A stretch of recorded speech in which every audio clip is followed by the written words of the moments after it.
Amin. Patrick, welcome to Nursat Telemuiere. Thank you. It's so great having you today because really the world we live in and I mean the youth that are searching for the light, few are finding it, unfortunately. Today we don't see this fire we used to have, the militant church we talk about. So how come you came to have this intensity in your relationship with Christ? For me, what brought me to my faith was just the environment that I was in. First and foremost, it was my mom living her faith out and putting me in environments where I could live my faith out, where I was surrounded by good Catholic role models that inspired me and pushed me towards God and told me how I could live in relationship with Him. Great. So what you're saying is that you were a credo Catholic and you came to something on fire. What is the difference here? What is the difference? I just remember when I was little, my mom, she would bring me to all the big Catholic things, adoration, we do rosary, we do this and we do that. And I was the guy that didn't like it at all. And I wouldn't pay attention. I got in trouble all the time for being loud and noisy. And so that was the cradle Catholic me, right? I go to these things just because my mom made me, and that's it.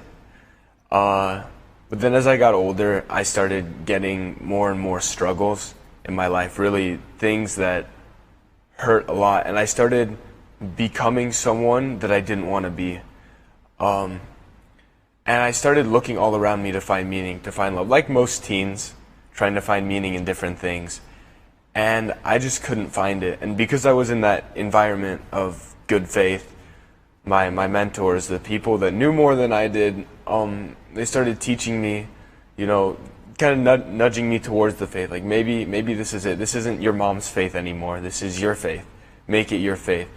And so for a while, I started doing the faith stuff. But I always knew there was something missing. Doing the faith stuff, but I didn't really ever feel anything. Didn't really ever hear God. Didn't really ever feel God. And there were just some revelations for me that completely changed my whole faith. And it was because I had been doing all these Catholic things, but I didn't know who God was.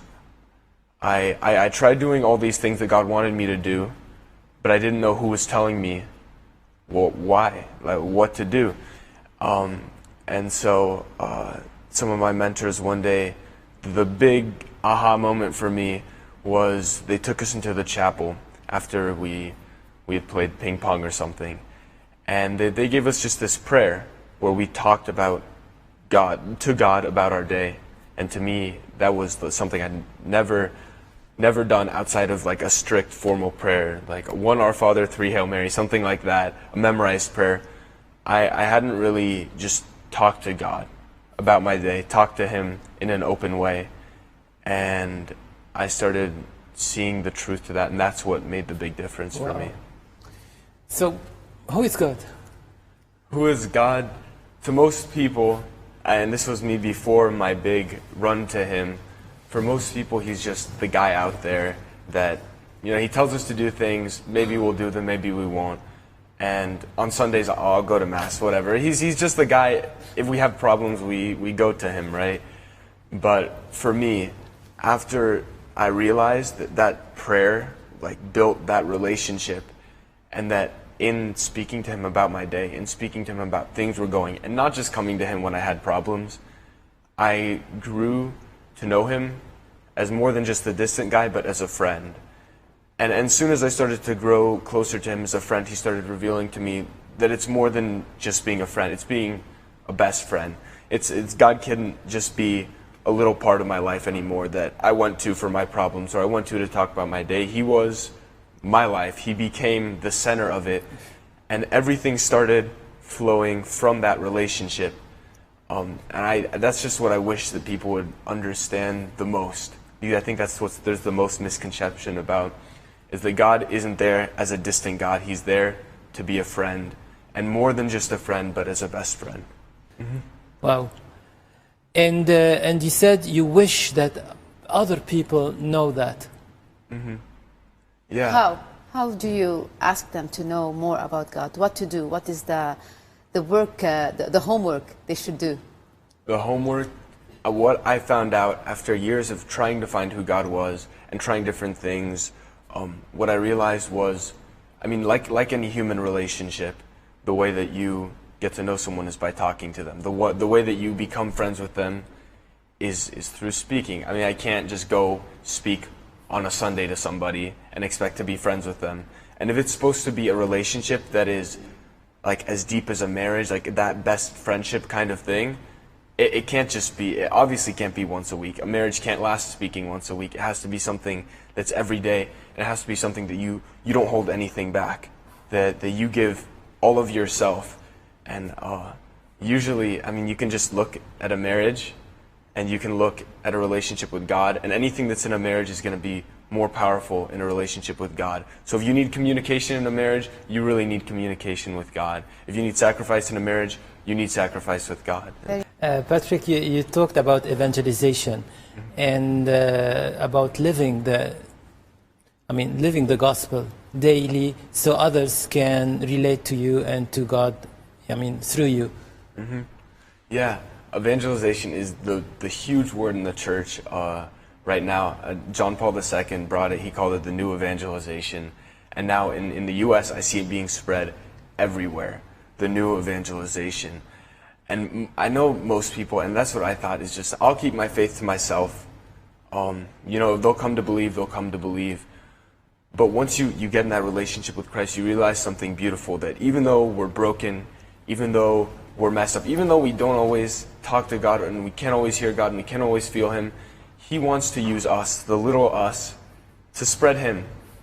And that's just how much He loves and trusts us, is that we as people, and not just the priests, not just the people that are big and famous, it's every single person in their daily life is called to evangelization. And if we don't do that, we're going to have to answer to that at the end of the day, when our life ends. It's just such a big responsibility. There are literal people out there dying not knowing God. There are souls on the line. And if we just look around us, it's so obvious that our world needs God now more than ever before. Who are we to not spread God? If you really have that love, and that love has changed your entire life and made you find your purpose, why wouldn't you give it to others? It would be selfish to keep something so good to myself.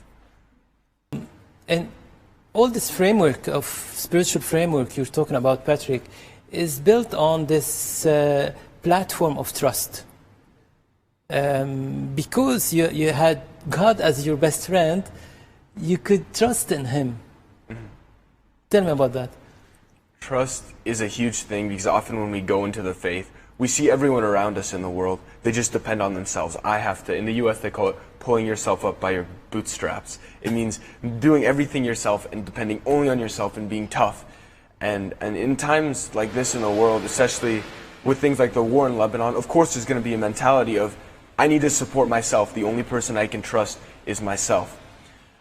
But trusting in God, I mean, there's so much. I'm just a little human, right? I can only see with my 2 eyes. I can only hear with my 2 ears. There's more than that out there. And it comes especially huge in evangelization, is I have to give it to God. I can't just go out there and do this thing myself and say, this is me. This is my ministry. I'm going to evangelize. I'm going to love God. This is me. It's not you. It's God. God helps me evangelize. God helps me do this. And so the trust comes big in the relationship, right? I trust that even if I fall, God will pick me up. And then in evangelization, I trust that God will lead me to talk to who He needs me to talk to. Because, right, again, I'm just a human. I can't spread the word to 7 billion people. That's why we need more people to spread the word. But God can tell me where my talents and gifts that He gave me are better applied. So often, if I have on my heart while I'm in prayer to go and, make this point, I'll say, okay, God, bring me someone that I can give this point to. And there's always someone that shows up, asks me a question, and then I start on this whole conversation with them. It's trusting that God will guide you, even if it's a difficult situation, even if it's a big decision, like even where I'm going to go to college. It wasn't a decision that I just made myself. I prayed for months and months. I asked for signs. I asked for God to lead me. And the signs came. And even when it seemed like it was impossible for me to go where I was going, God came and He told me, no, I want you here. I will make the way clear. And so that's a lot of what trust is. We can't, it's more than just loving God. It's also living with Him and trusting in Him and letting Him follow us. Wow. عم نتعلم. We are learning from you, Patrick. This show specifically have seen lots of young people like you who came to this platform and said out loud that I am Christian, I'm proud to be Christian. There's one more question and last question. I'm going to read a quote for the vulnerable Fulton Sheen. I don't know if you've heard him. He says, if you have never before prayed to Mary, do so now. Can you not see that if Christ Himself willed to be physically formed in her for 9 months and then be spiritually formed by her for 30 years, it's to her that we must go to learn how to have Christ formed in us. Only she who raised Christ can raise a Christian. I kind of find it funny, I haven't even mentioned Mary up to this point because she is so important, especially in the life of a Catholic. I mean, we are so unique as Catholics as opposed to any other Christian because we have Mary. We have the literal Mother of God that fights for us. And for me, when I go to Mary, you know, sometimes it's easy to imagine like the men, right? Father, Son, Holy Spirit is like as tough and strong. But Mary is like the tender mother figure that comes and takes us. And for me, how Mary has impacted my life was for years and years, like I struggled with a bunch of sins, and it was just like habitual sins. I kept like getting up and failing, and I just didn't know what to do anymore. And at one point, I gave up. I was like, God, fine. I'm not trying to do this anymore. I'm not going to try to fight my sins alone. Now, I want you to help me. I will trust in you because I can't do it. And so I said, what do you want me to do? What do you want me to do? Instead of me trying to fight, what do you want me to do? And I got pray the rosary every day. Wow. Right? And so I started. And I realized like I had been asked my whole life to pray the rosary every day. And I used to always say, when I'm older, I'll do it. I'll have more time when I'm older. I have more time when I'm older, which isn't true at all. Yeah. But I put it off and put it off. But when I started going into it and praying the rosary every day, it completely changed everything. I was all of a sudden given the strength to fight sin like I never had before. It was literally a miracle. And the one day that I fell back into sin, into the specific sin, was the day that I didn't pray my rosary. Wow. So it's really beautiful. You made a difference today to all who are listening to us. You are so crystal clear about your faith, and you want to convey it to others like no one. If you had one last message for the youth that are watching us, what would you tell them? I think I would just stress more than anything that right now is the time to get into a relationship with God more than ever. It's obvious if any teen looks around them, they see us looking for the love that we want anywhere but God. We look at all sorts of stupid things that waste our time to find love. And what is so important for us is if we just go to God, if we just finally just make the decision to go to God, we will find that love that we're seeking. And I remember one huge thing for me, the block between me and God was I couldn't hear God. I would pray and I wouldn't hear God, and I would pray and I wouldn't hear God. So I just gave up.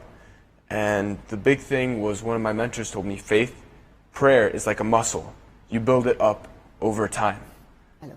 And so that's what I would want to tell everyone else is persist. Okay. Persist. You may not hear God today, but if you continue to pray, if you learn the things that are blocking between you and God, if you pray to Mary, ask her to remove those things, and you continue, you will hear God. He will give you what He needs you to have. Patrick, thank you very much. What you said was really very deep, and you taught us a lot. And I hope that you touched a lot of people watching us right now through Teleluiere Nursat. God bless you. God bless you. Beautiful family. I hope we'll see you again in our show. Thank you.